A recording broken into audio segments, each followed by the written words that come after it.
وهي تنتمي لفرقة مسيحية محدودة. السيدة إلين جي وايت رائدة في حركة السبتيين، إنها تقول في تعقيبها وتفسيرها للإنجيل، الكتاب لدي هنا.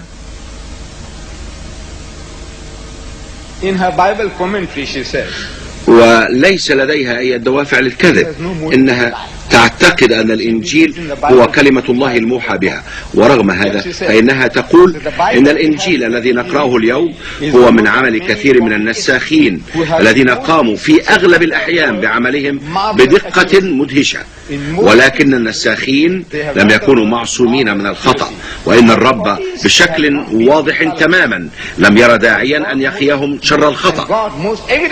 الرب لم يرى داعيا، وبمعنى آخر وهذا من شأن الرب إذا رأى أن للفعل ما يبرره، وإذا أراد أن يفعل شيئا فإنه يفعله، وإذا لم يرد فإلى الجحيم، فهذا شأنكم أنتم.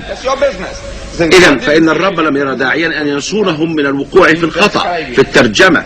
وفي الصفحات التالية من تعقيبها تقر السيدة وايت بأبعد من ذلك وتقول: لقد أدركت أن الرب قد صان الإنجيل بصورة خاصة، وأنا أتساءل صانه من ماذا؟ مع ذلك حينما كانت نسخه قليلة فإن العلماء في بعض الحالات قد بدلوا الكلمات، كلمات المخطوطات الأصلية، بدلوا الكلمات وهم يظنون أن النص يصبح بذلك واضحا لأنهم أخضعوه لآرائهم الراسخة التي سيطرت عليها الأعراف والتقاليد، مثل جماعة شهود يهوه الذين أصدروا ترجمة أطلقوا عليها الترجمة العالمية الحديثة، والتي لا تقبلونها أنتم الأرثوذكس. ولماذا لا تقبلونها؟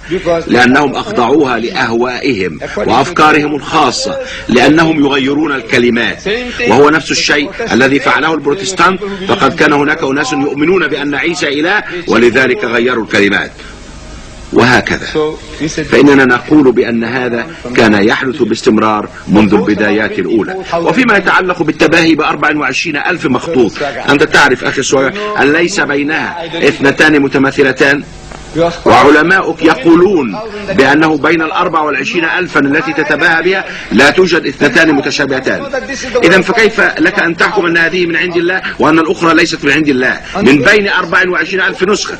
وعلى صدر الكتاب عندما تفتحه في الإنجيل والتوراة التي تتحدث عنها تجد متى يبدأ في نسختك، نسخة الملك جيمس، يبدأ بعبارة الإنجيل وفقا للقديس متى، الإنجيل وفقا للقديس مرقس، الإنجيل وفقا للقديس لوقا، الإنجيل وفقا للقديس يوحنا. وأنا أتساءل ماذا تعني وفقا لي وفقا لي وفقا لي؟ ما حقيقة هذه العبارة؟ لدي كتب الأخ سواغت، وفي كتب يقول اللواط أسبابه وعلاجه، تأليف جيمس سواغت، أو فقط لجيمس سواغت، وهو في كتبه لا يقول وفقا لجيمس سواغت. فلماذا في كتاب الرب تذكر هذه الكلمة وفقا لي وفقا لي وفقا لي وفقا لي؟ هل تعرف لماذا؟ لأن متى لم يوقع باسمه، ولوقا لم يوقع باسمه، ومرقس لم يوقع باسمه، ويوحنا لم يوقع باسمه، فهذه الكتب مؤلفوها مجهولون، كتب غفل من أسماء مؤلفيها ثم تنسب لله. ولذلك أقول إن هذا ليس الإنجيل. وحتى في ترجمتكم العربية لهذه الكتب فإن الترجمة العربية تقول إنجيل متى، أي منسوب لمتى، وفي العربية تستخدم كلمة إنجيل، إنجيل مرقس، إنجيل لوقا، إنجيل يوحنا. إن الذي نؤمن به هو إنجيل عيسى، أي المنسوب إلى عيسى الذي وعظ به وعلم. إن هذا هو الذي نؤمن بأنه من عند الله.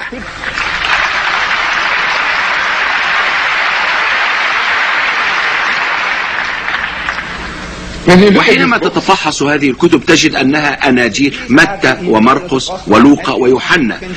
أما نحن فنؤمن بإنجيل عيسى الذي علمه ووعظ به.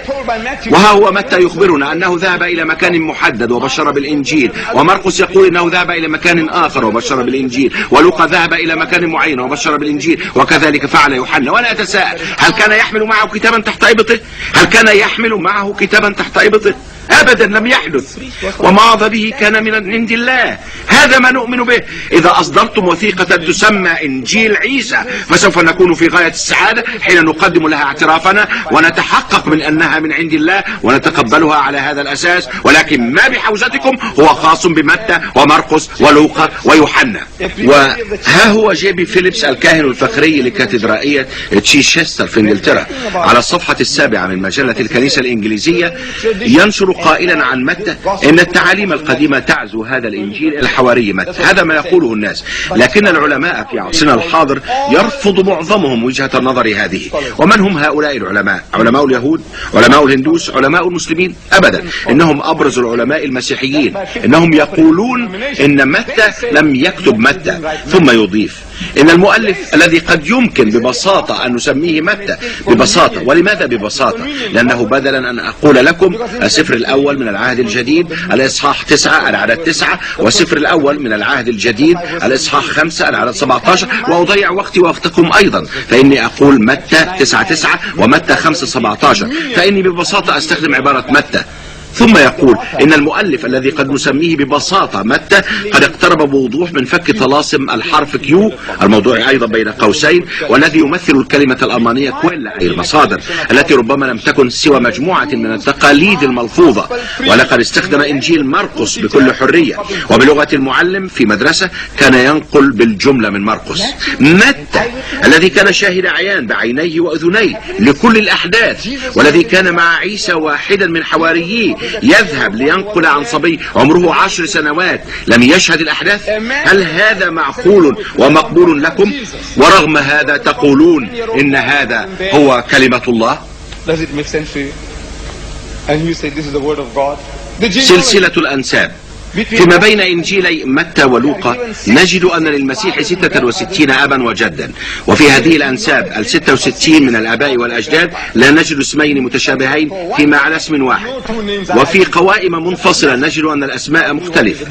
الأخ سواغرت يدعي أن قائمة منهما تختص بنسب مريم والأخرى تختص بالمسيح، وأنا أقول لماذا أقحمت مريم؟ هل يقول الإنجيل بذلك؟ أبدا، الكتاب يقول إن هذه أنساب المسيح والأخرى تنتهي بالمسيح ولا يأتي فيها ذكر مريم.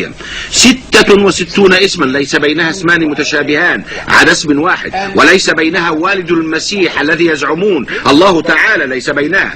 هل يمكن أن تتصوروا الله تعالى يملي أنساب ابنه مع التحفظ ومع ذلك يستبعد اسمه وينحرف عن الطريق ويملي سلسلة أنساب تضم 66 اسما وهو ليس ضمنها وهو ليس موجودا فيها؟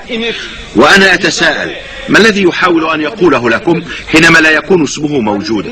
شخص بدون أنساب، وكما نعتقد بدون أنساب، وكان ميلاده معجزة وبدون تدخل ذكري، تعطيه أنت 66 أبا وجدا ثم تقول إن هذا ما أملاه الله تعالى؟ نحن أخي سواغرت، نحن المسلمين نعترض على ذلك بشدة، على تناولكم بهذا الأسلوب لهذا الرسول العظيم. نحن نقول لقد كان رسولا عظيما بعثه الله، كان ميلاده معجزا، القرآن يشهد بذلك، وقد جعل 1,000 مليون مسلم في العالم اليوم بدون الحاجة إلى أي برهان من المسيحيين جعلهم يؤمنون أن المسيح عيسى ولد ميلادا معجزا، وأنه المسيح وأنه كلمة الله التي بشر بها مريم. سأتناول هذا الموضوع غدا حين أتحدث عن محمد الخليفة الطبيعي للمسيح، وسأكون مستعدا لتقبل مزيد من الأسئلة. بهذه الكلمات أيها السيد الرئيس والسيدات والسادة، أعرب عن امتنان الكثير للمجتمع هنا لإتاحتهم هذه الفرصة لأشارك المنصة مع أكثر المتحدثين سحرا في العالم اليوم، الأخ جيمي سواغرت، الأمر الذي أعتقد أنه امتياز وتكريم لشخصي. أشكركم.